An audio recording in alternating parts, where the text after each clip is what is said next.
Thank you for coming today. I know you're very busy. But why don't you start off with giving us some background information, what brought you to Yavapai, what you did before Yavapai, that you went to U of A? U of A. Mm-hmm. Okay. So, yeah, I had kind of a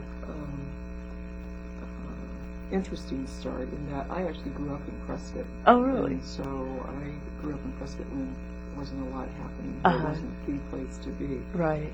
And so when I left here, I never anticipated coming back to live and work. And so in about 1991, I was at the University of Arizona doing Articulation, and what that means is I was working from the university perspective with the community colleges. Oh. And so we would be working on how courses from the community colleges would transfer to the University of Arizona. Oh. And so about that time there was a position open for curriculum and articulation here. And I thought, well, if I could get a leave of absence from the university for a year, that'd be a great way for me to see things from the perspective of the community colleges. Right.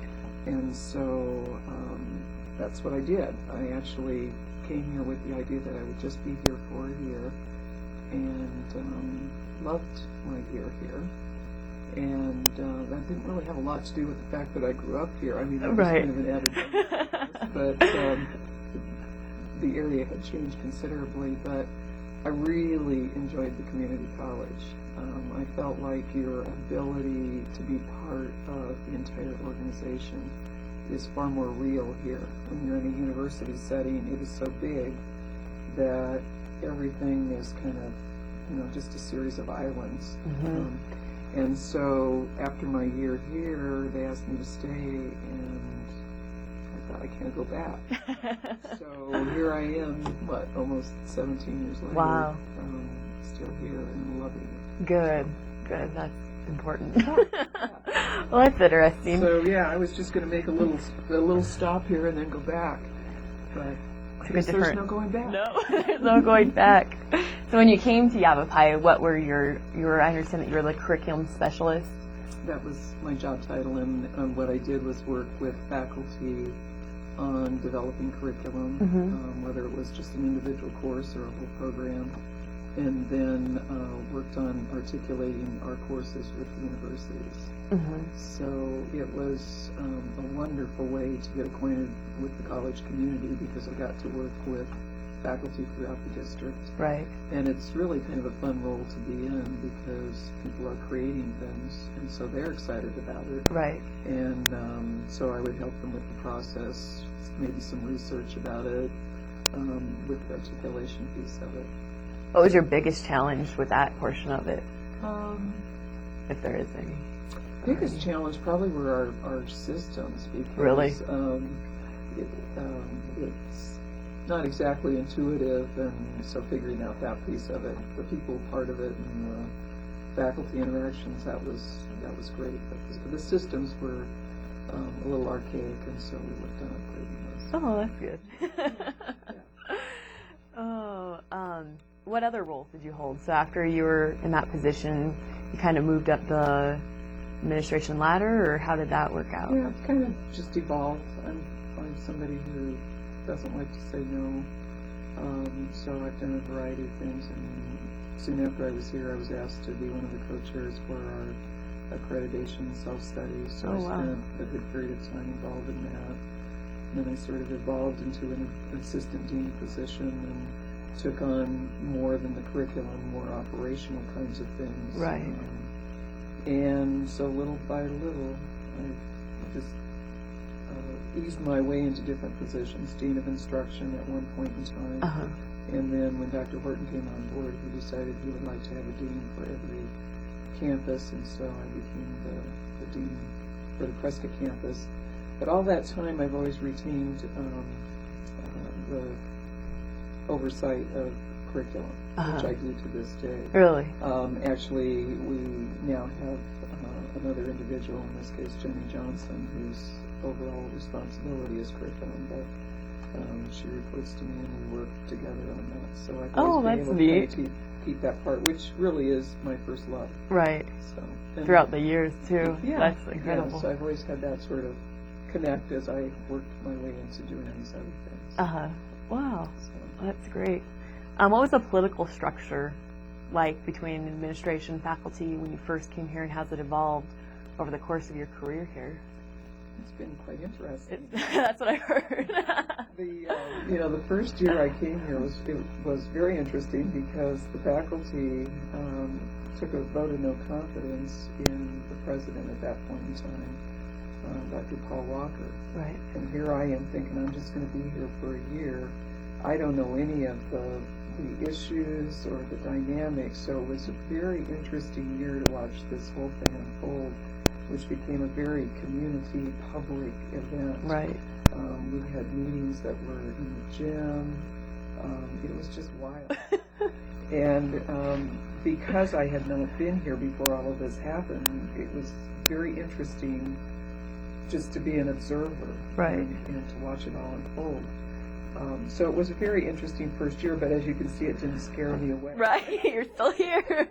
And so after Dr. Walker, then Dr. Daly came in, and that was an interesting period of time. Clearly, we got a number of things accomplished. Right. The master plan, the bond was passed during that time, which was amazing, particularly now that we're enjoying it. Right. But I felt like that there were often a lot of distractions, that we weren't really focusing on the basics, if you will, of providing educational opportunities. It seemed like there were a lot of distractions. And so one of the nice things about Dr. Horton coming on board is that I feel like he's really committed to supporting the college programs and mission, and really solid as far as providing educational opportunities. And so this period of time has felt far more directed in a constructive, positive way. In some of those periods of time, it seemed like the political dimensions were making it more of a challenge for those of us in the trenches who were trying to do the job and support faculty and students. It seemed like it was a little more challenging. Today, it feels like we're all rowing the boat together in the right direction. What do you think the community's involvement today has been in the community college, just in general? I mean, do you feel that you've gained a lot more support from the time that you started, or how is that? Yes, changed? it does. It does seem like that. And again, I think particularly, when we passed the bond, clearly the community supported us. But I think that support, first and foremost, was a tribute to what was happening in our classrooms, because we have a lot of people who take courses here to prepare for careers and prepare for transfer, but we also have a lot of people taking courses just because they're at a point in their life, or they can, or they just have a passion for a particular area and they want to take a course. And so I think that energy has been good at the grassroots level all along. But again, right now it feels like we've got much, much more connection with our community. Good. Which is outstanding. Right. Some people look at community colleges that they aren't very collegiate, or that they're just like one step above high school, or that they're similar to high school. And you came from a university setting, and you kind of worked with the colleges. Mm-hmm. What has been your perspective in how the community colleges have evolved over the time that you were at a university till present? I have always felt, since I've been here, that the quality of education here was outstanding. I probably wouldn't have stayed if I felt like I was getting a product less than. That's never been the case. And I feel like community colleges are really more connected with students. They're really connected with learning as their first priority. So often in the university setting, the research dimension of it and some of the other politics seem to almost override. Mm-hmm. But I feel like we have attracted an incredible faculty here, and the learning capacity is just outstanding. And we hear from students on a regular basis my courses at Yavapai College were among the best in my entire career. People who've gone on and Right. completed bachelor's and master's degrees, and they feel like they're really getting a solid foundation here. So we don't take a back seat to anybody. And I really feel like that what's happening in the classrooms here is very real and very tangible and very personal, by the way. One of the things that impresses me is the very real connections that a faculty member can make in this setting when they have 30 students or less than in the university when you're often in very, very large settings. Mm-hmm. At least until you get along. Right, So, right. And we see a lot of students who go directly from high school to one of the universities and then come back. Right. Because they did not make a connection. They felt like they were just sort of lost in the scheme of things, and they just can't really survive in that environment and feel like they're doing well. They come back here, get a solid footing, and then move on. I do workshops with new faculty, and one of the things that I often say to them, that my recollection of college was in your first class, the faculty member would say, look to your right, look to your left, 6 weeks, you won't have anybody sitting beside you. And it's like, well, welcome to the university. And it's amazing to me, we have staff who have children of college age, and I've had a couple of them who've been part of my workshops come back to me and tell stories today of their son or daughter who've gone into the university and have the faculty members say that. And in the community college setting, I think we're far more cognizant of trying to say, welcome, we're glad you're here. Right. And we can be part of your success. Right. So it's a very supportive environment and quality instruction. So I would agree with that. Backseat to anybody. I would agree with that. Very good. What do you think your biggest accomplishment has been from going from the university setting to the college setting, but to get the colleges, because your involvement with the community college was so strong? What do you think your biggest accomplishment was to kind of reach out to the community colleges? Well, when I was on the other end of it, I actually was so committed to the transfer piece of it. I did the first transfer guides in the state of Arizona. Really? And I can remember driving to every community college and delivering them, and just getting such a favorable reaction from them. Really? Because they had something tangible Right. that would support students moving from the community college to the university. So that was probably my most rewarding on that end. From this perspective of things, I don't know if I could zero in on any one thing. I really have appreciated the opportunity to work with faculty in all areas and see how they're focused on providing good instruction. I think I'm incredibly proud of the faculty that we've attracted to Yavapai College, and I would say over the last few years, since I've been directly involved in that hiring process, that has been among the most rewarding things for me, is to see how we have brought in some incredible faculty and how well they have positioned us to serve students. Right. So, people to me is the most important part of this. So, right. And it really isn't about me. It's about doing things that help our faculty and staff succeed. So to me, that's the most rewarding. That's sort of a behind the scenes person. Right. That. No, not at all. Wow, that's interesting. Huh. Now, what are some of your responsibilities now? I know that you have to deal with the faculty and kind of, look at the budget and all those sorts of things. How does that play into your role? Well, and the prior challenges? to this reorganization, everything I did was mostly focused on instruction, either direct contact with faculty or curriculum programs or delivery pretty much all instruction. With the change to the campus dean structure, I end up in a lot more discussions related to facilities, budget, right. some of the operational things that maybe seem a little farther removed from the classroom. Right. And yet they have a direct impact. Oh, on yeah. it. So the responsibilities are a little broader in that regard. And so I might get a call related to the flooding of a building, or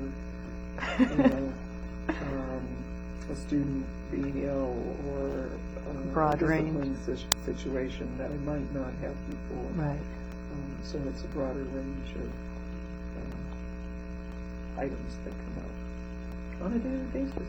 That has to be different, though. I mean, you know, It is. it's not routine. I mean, I'm sure you have your meetings and all that kind of administration stuff that you have to go do, but just to deal with different people and different situations. But again, that's kind of the fun part too. Right. Because you get to see this whole picture instead of just a piece of the picture. Right. And it's interesting how things are often intertwined. So again, I feel like I'm pretty fortunate because I still get to be directly involved with the instructional things. But then there's this other set of challenges and events that go on. Right. Can be pretty interesting too. Yeah, I never really considered that. I thought, you know, that maybe the campus dean job, you know, or the position, you know, just regardless of the college setting, but, you know, you just kind of did all this paperwork and you went to meetings, and, you know, it's just redundant every day, day in and day out. But it seems like you have a wide array of duties and accomplishments. Yeah, kind of a variety. Yes, right. The downside of this job is there are a lot of meetings. And by the time, you know, there are some days where by the time you get done with the meetings, you feel like you're done, but now you need to do the work. Right. So, that part can be a little daunting. Challenging. Yeah. Times, How have you seen the students of the college evolve or change the demographics since you've been here, if it has at all? I don't know that I've seen a tremendous change in that part of it, because as a community college in this area, we have always had a pretty diverse age group in terms of our population. So we have students who are in high school taking courses, right, and then we have people in their 80s taking courses, right. And so we've always had this pretty amazing span of ages. We may have had a slightly larger international student population at one time. After 9/11, when it became more difficult for students to get access to coming into the country, some of that pulled back a little bit. So that might be a little bit of a change there. I think our demographic is pretty much held from when I first came. Right. I haven't zeroed on anything. Any particular earth-shattering thing that's different there. What are your thoughts on not only higher education, but education in general as a society? Where do you think we've gone? Where we've come from? Where do you think we're heading? Well, clearly, from my perspective, education is key to where we're going as a country, and I think that education should get far more funding, support, political interest than it does. I mean, it often feels like we're doing this uphill battle. I heard a stunning statistic not too long ago, and it was saying that out of 14 major U.S. cities, and they didn't actually name the cities in this report, but that less than 50% of the students were graduating from high school. Oh my gosh. It's like the implications for that as a country are enormous. We can't afford that kind of lack of education. And here at the same time, we have so many educational opportunities available to students. Clearly, education has changed a lot in recent years. I mean, 10 years ago, if somebody had talked much about online education, Yeah, it was coming on the scene that it was sort of over there, and many thought it would never take hold. Right. Tools have gotten better for one thing. The expertise of individual faculty members has just soared in that area, and that's one of our fastest growing areas of enrollment. So it's something that is very different today than would have been not too many years ago.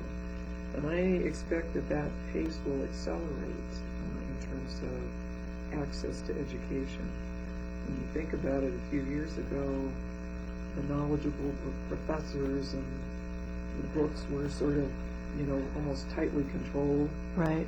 Information and access to it is so available now that it really has changed the dynamic. Things that I would research just any day because I can get on the internet that I might have had to think twice about if I had to spend a day in the library. It's kind of interesting how people view information differently now, and I have to think that's only going to increase. Right. Clearly, I think we have a important role in supporting what needs to happen in this country as far as moving forward. And without education, can't even imagine how we can do what needs to be done. And you would think in this day and age that every individual would be well educated and well directed, and to realize that that's not the case in this country leaves plenty of room for improvement. Definitely. Yeah, it's mind-boggling. It is. Think that every citizen in this country is not well educated. It's just mind-boggling.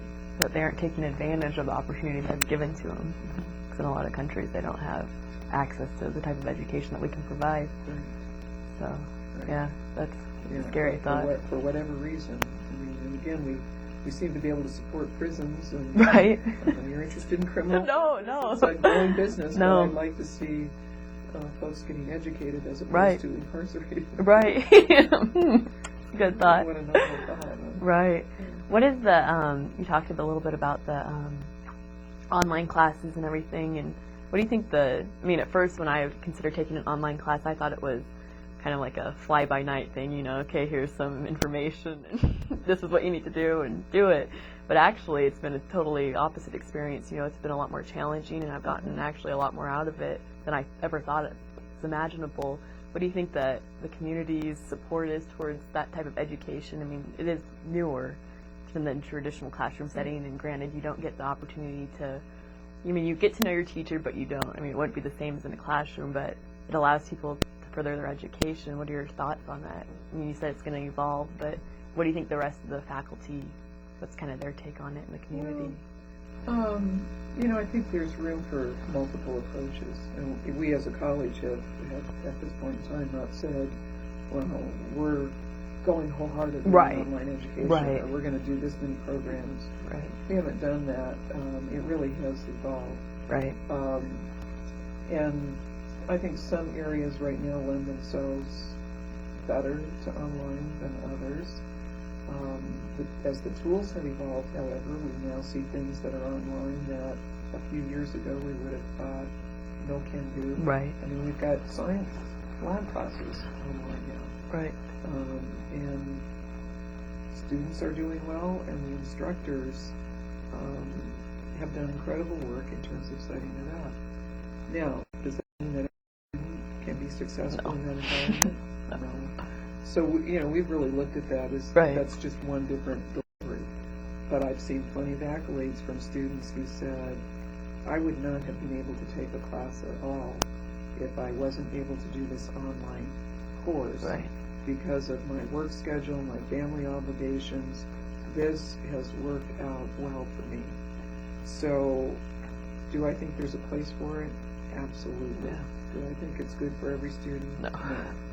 And I think it's better for a more mature learner, a more self-directed learner.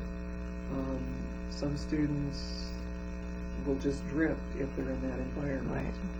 So I think it is a powerful tool. I think we will see more of it. I think the tools that we have to develop online courses will grow as well. At the beginning of this academic year, I had a student complaint. And the complaint from the student was that she was going to take the online course, and when she saw the syllabus, she thought the teacher was demanding way too much. And so, you know, it was interesting for me. Right. Her perspective was, you know, you say fly by night. I think she thought that online meant that she was going to be taking an easier course. And I think that's the overall perception too. No, because when you're doing online, it's probably more challenging in some respects in that you have to be self-directed. Right. And you're not attending class, so you're going to be spending your time elsewhere on this course. Right. And so in this case, I reviewed the instructor's syllabus, spent a lot of time with the instructor, and frankly, what I ended up feeling when I was all done with this review was the instructor had done an incredible job of setting up this course. Right. And it was rigorous.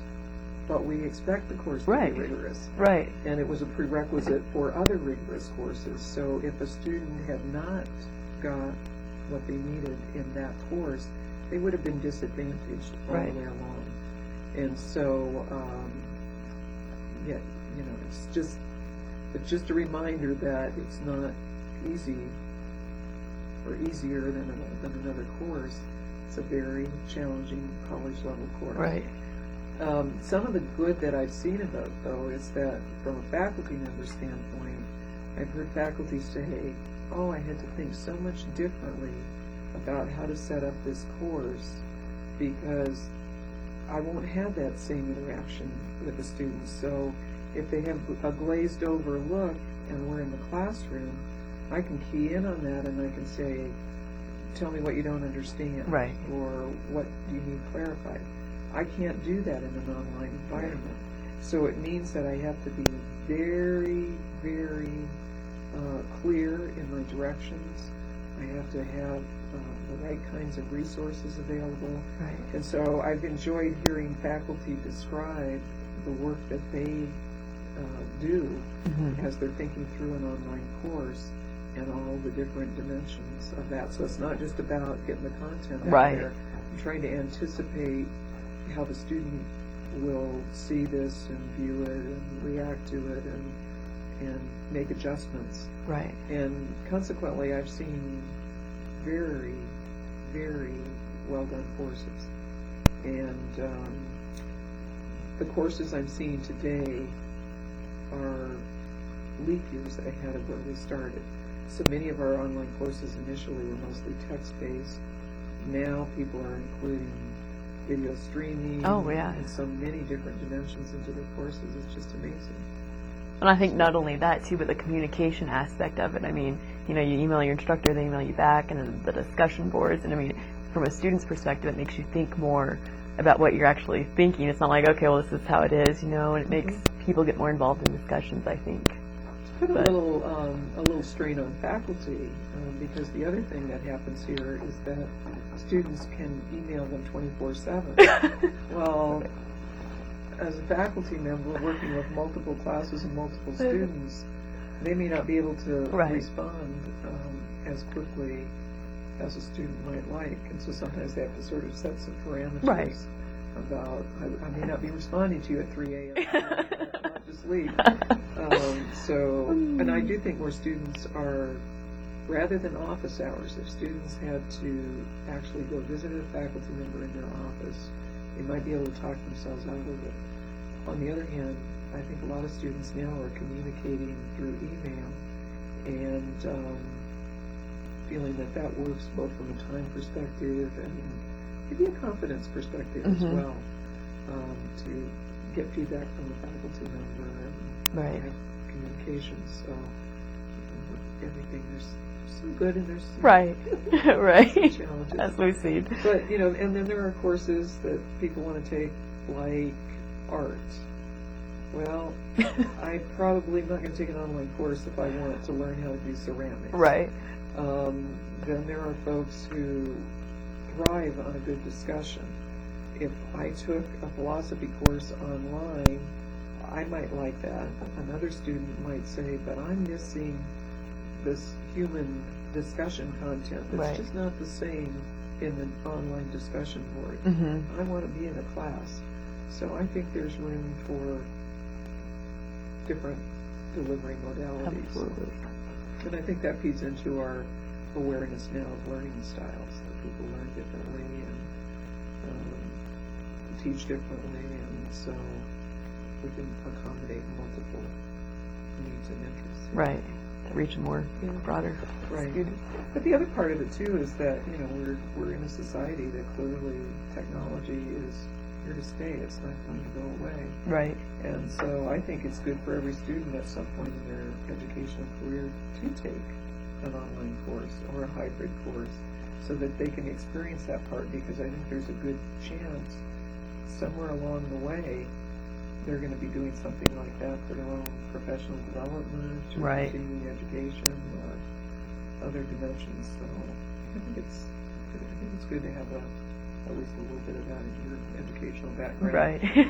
What about the telecommunication between one campus to another? How has that evolved and how is that working? And our system has evolved over time. When I first came to Yavapai, we had an ITV system, and I was rather amazed when I came here what Yavapai was doing with that. They had a Title III grant that funded getting that up and running, and so Yavapai has a long history of doing those ITV courses. Right. Our technology has changed, but I think what I'm starting to see now are students migrating more to the online environment than the ITV environment. I think that they're more comfortable, and there still are challenges in that ITV environment. Right. The sound in the classroom.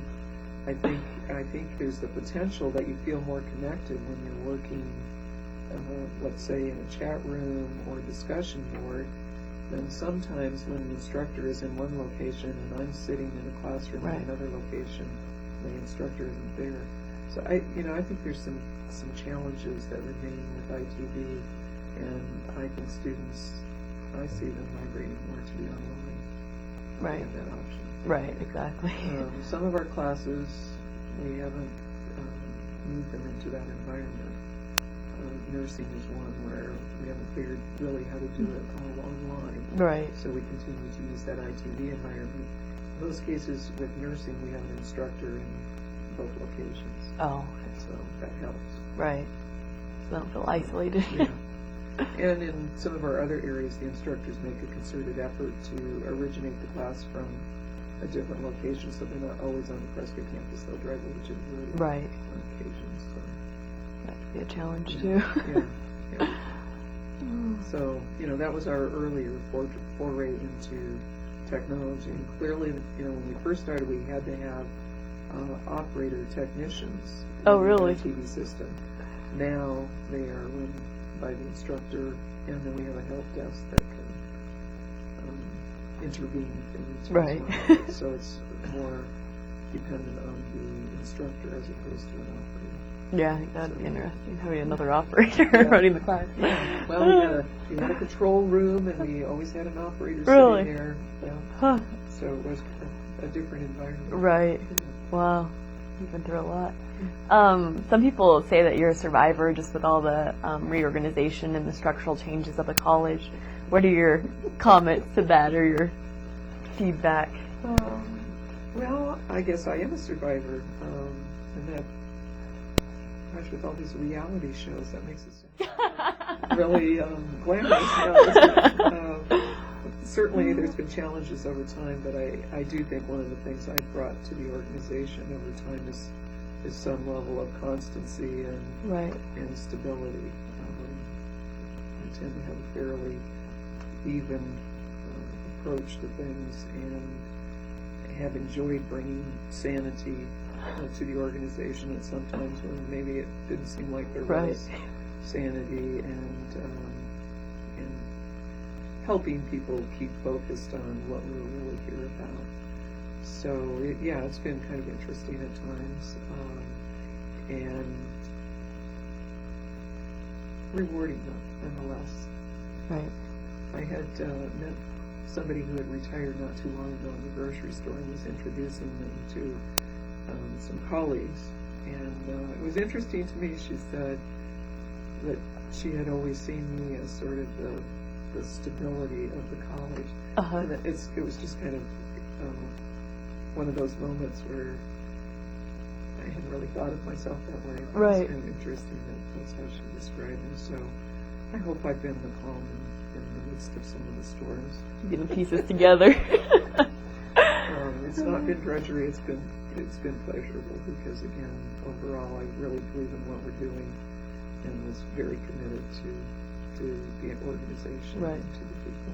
So it sounds like from 17, 18 years ago till now, you continue to do it. Time goes so fast, though. I bet it does. Time goes fast. What about your, what would I call it, your visions for Yavapai for the future? Do you have any comments or anything that you'd like to see the direction of Yavapai go, or well, I think like that we're on that pathway now. I mean, I really am thrilled that we've opened the new CTEC Center.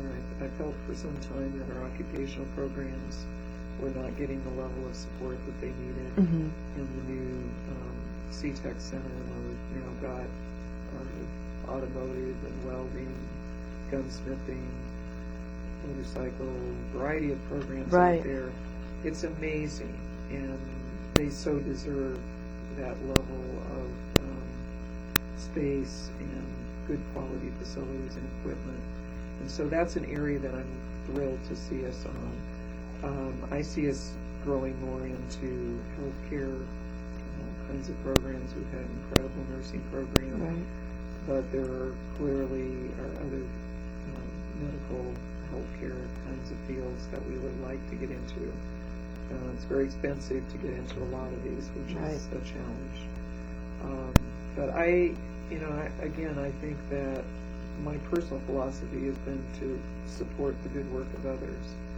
And I feel like we have rather impressive programs throughout the college. I want to continue to support those. And then as opportunities come along, we need to take advantage and grow and create more opportunities for our students. And you never quite know when those opportunities are going to develop. Right. But, I look at everything. We have an incredible graphic design program. Some people today don't know about that. I'm thinking, how can you not know? It's a really good quality program. Your administration of justice program. I think we have such an incredible range right now, so I'm hoping that we can continue to support that range of programming. The financial situation in the state right now is a bit challenging, and that's certainly impacted other sources of funding as well. So every time you feel like, we're zooming along here, you have to slide back a little bit in terms of the funding. But I think Yavapai College is positioned well to continue the growth and program and support that we've had. So I just want to keep being part of that. Good. So what are your plans for the future then? You gonna stay here and continue to oversee the campus, or?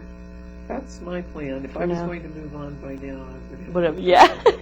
I really am committed to this area and committed to the college.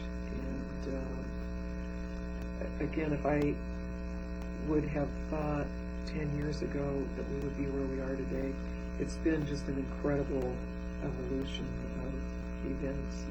And when I walk across this campus today, it's just, there isn't a time that I don't think how amazing it is that we're at this point, because I can remember every time we took on a project, I thought, oh my gosh, how are we going to figure this out? What do we got to do here?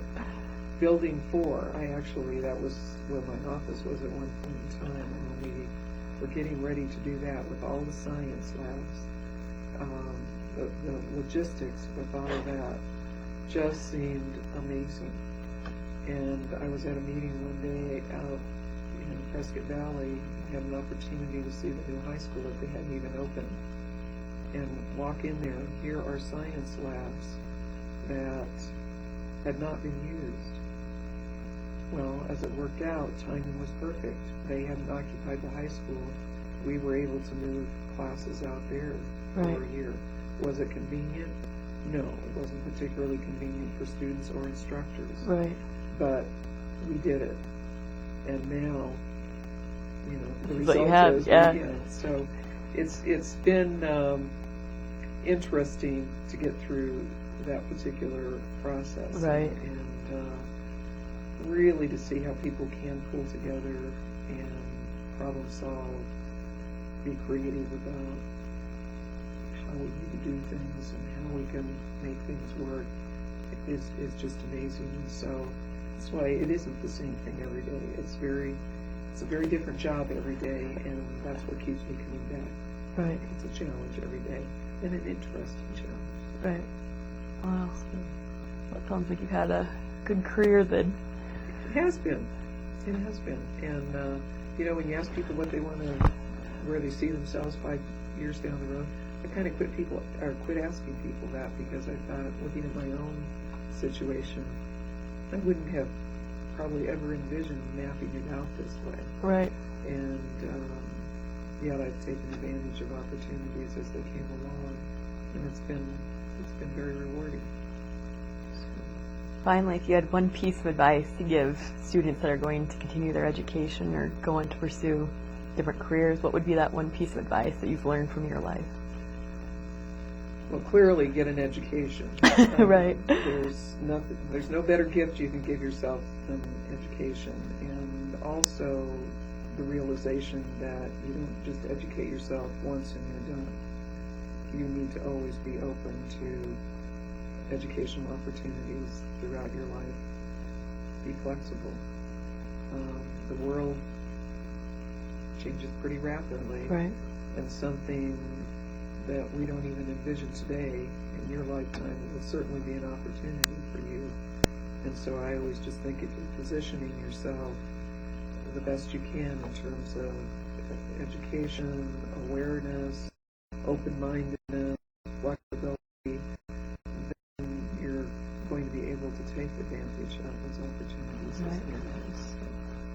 It's quite a world out there.